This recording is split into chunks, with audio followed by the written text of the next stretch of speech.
In the sacred self, I talk about the two parts of us. If you will, there's one part of us that is an idea. It's what we call the ego. This idea is that who I am is separate, and who I am is special, and who I am is important. The key word is separate. Who I am is separate from others.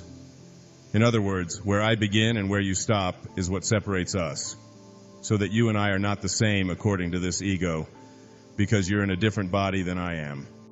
You stop there, and there's your boundaries. Here are my boundaries here. We've come to believe in this sort of separateness part of us. But then there's another part of us, an idea also that says, I don't care about separation. I am in a different world.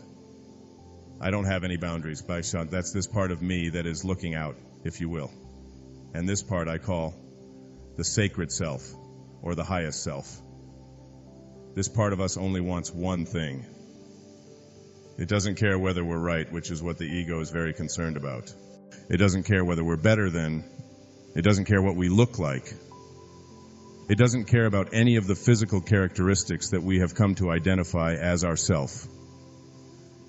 This higher part of ourself only wants one thing. And that thing that it wants is for us to be at peace.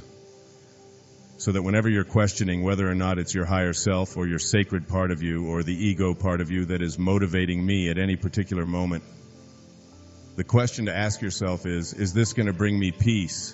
And if the answer to that is yes, it's going to bring me peace, then you listen to that higher part of you. If the answer to that is no, it's going to bring me turmoil. It's going to create problems for me. I'm going to end up in arguments. I'm not going to be happy if I do this. Whatever. I'm not going to be healthy if I do this. This isn't going to work for me. Then it's the ego. The part of us that believes that we are separate. Now, this key word in knowing and living from the highest self is separation. That's the key word, separation. Somehow we have come to really endorse this idea that I am separate from God, that I am separate from my fellow man, and that I am separate from my environment. Overcoming this and living from a different perspective is one of the things that I have worked and worked and worked on in my own life. I still continue to work on it every day, and in my own relationship with my wife and with my children particularly. It's this idea of allowing this higher part of myself that just wants me to be at peace.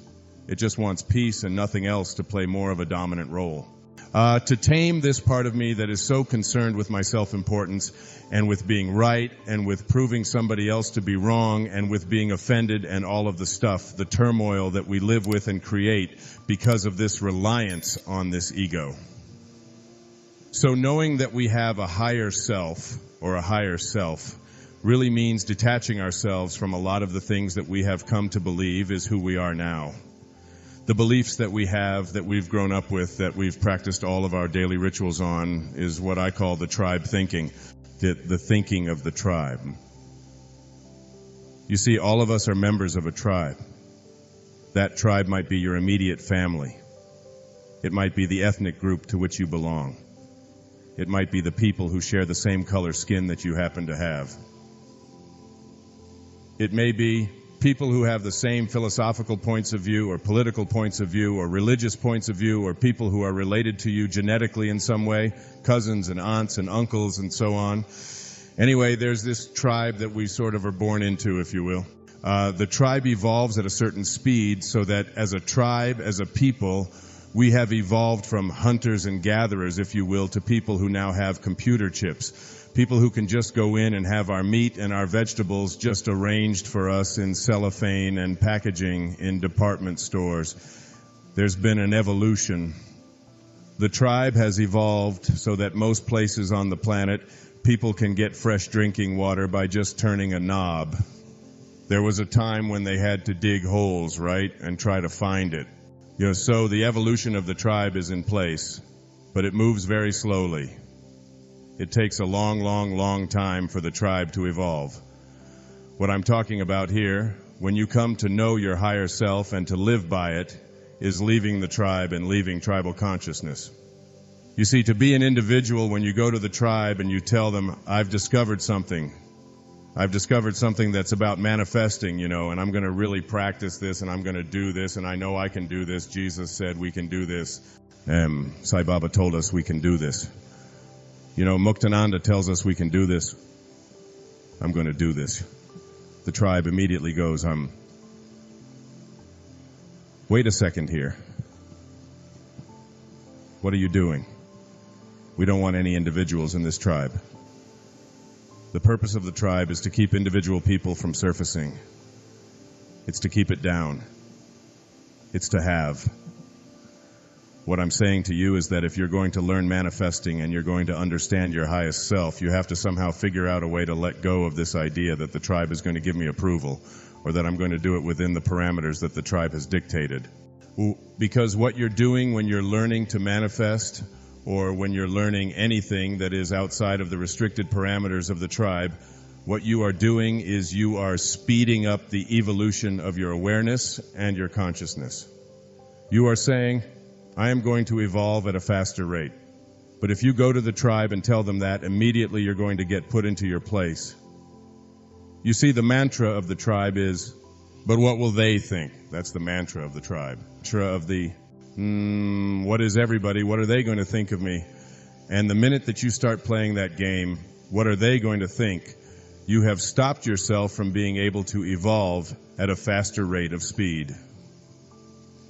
Later on, you'll hear me talking about the importance of privacy in your manifesting, that you don't share this with other people.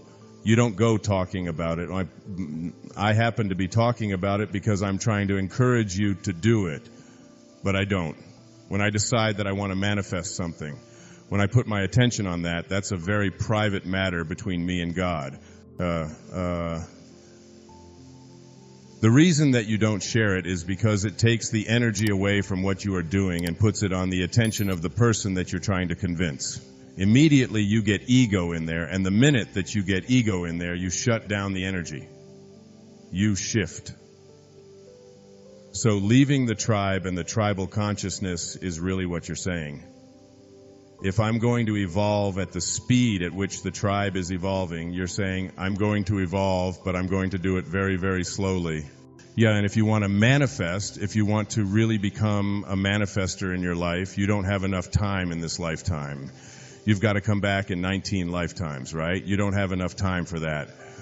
So it's almost like getting out of that consciousness. When the question was asked of Dr.